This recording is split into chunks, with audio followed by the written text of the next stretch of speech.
Alrighty, here is the aforementioned video about pulmonary arterial hypertension. I'm going to try to keep it upbeat if I can, but it does get a little depressing, and if it does that, I apologize ahead of time, but, you know, I live with it daily, so I figure if you want to know about it, it's best for me not to candy coat it, but I will try to keep it upbeat. Basically, pulmonary arterial hypertension is a heart-lung disorder. The blood vessels inside my lungs contract, and the enzyme or hormone or whatever it is that's supposed to make it relax, I don't have enough of that, and I have too much of what makes it contract. So those blood vessels contract, which causes the blood pressure inside my lungs to be really high, which causes the right side of my heart to be enlarged. And therefore, oxygenated blood has trouble traveling throughout my body. Circulation is a problem. I'm on blood thinners because my blood is extremely, extremely thick.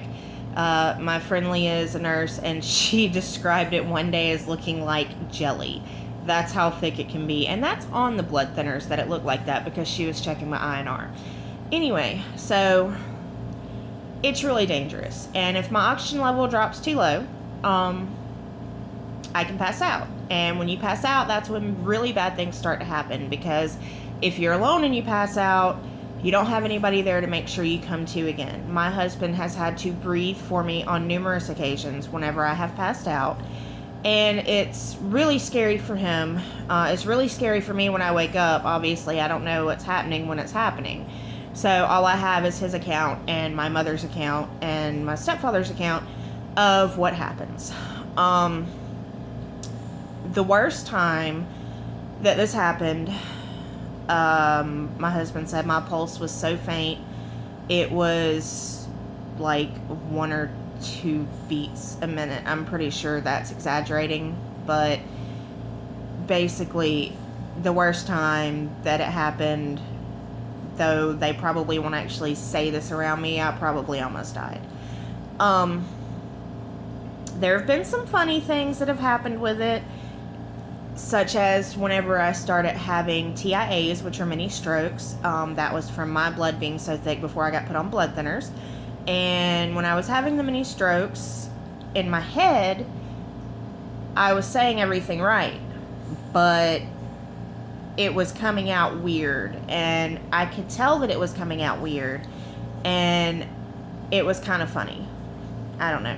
You can ask my mom and my husband. Maybe they'll shoot a video telling you what it was like, but it was kind of funny.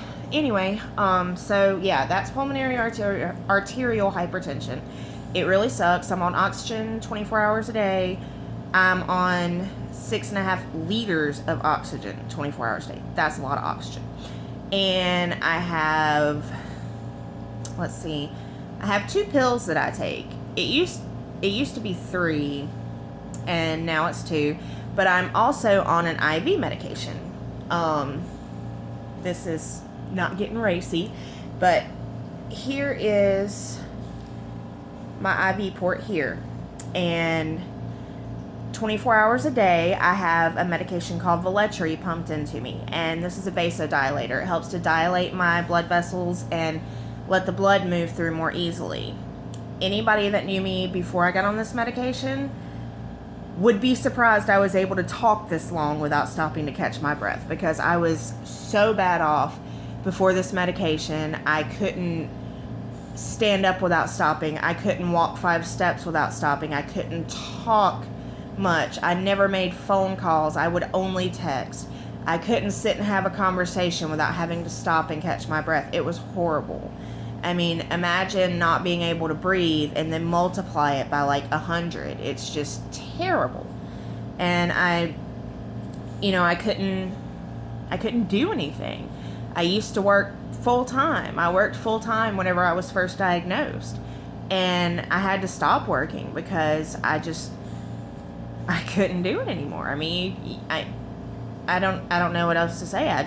There are so many things I can't do, but I try not to dwell on that because there are so many things I still can do.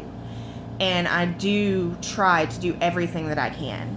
I get fussed at constantly by my husband and my mother, slow down, stop if you need to stop and rest, because they think I'm trying to do too much. And a lot of times I do overdo it. I'm not going to lie. I overdo it. I walk too much. I go too far. I try to help with the cleaning and I do too much. And now, too much for me is way different than too much for other people. Too much for me probably wouldn't seem like much at all for you. Like, I can walk from the car, let's say, in the Sears parking lot of Bel Air Mall, down to, I don't know, Chick-fil-A and back. And that's a bit much for me. But it doesn't wear me out like it used to before this new medication. And thank God for this medicine and for Dr. Fagan, because Dr. Fagan is my doctor here in Mobile.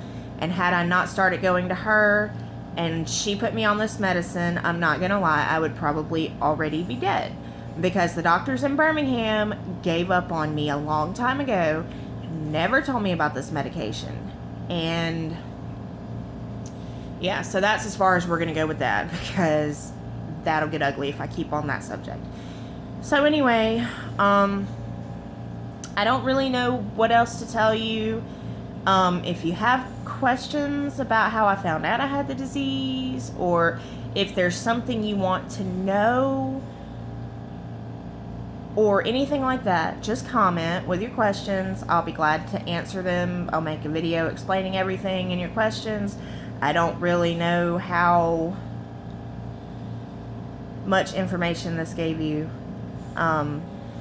If it helped you to understand what I'm going through any better or anything like that. So if you have any questions, feel free to ask, and continue to check out my keto journey, because I am on the keto journey to get on the transplant list, because I do need a heart and lung transplant, both lungs and a heart. And not only is that hard to come by, but it's probably pretty dangerous too. But what is life without risks, right? I've already made it longer than the doctors in Birmingham originally said the life expectancy for this disease was, and I'm going to keep making it. I am going to keep going until either I get a transplant or there's a cure, because one of these things is going to happen, because I'm not giving up, and this disease is not kicking my butt. I'm kicking its. So talk to y'all later.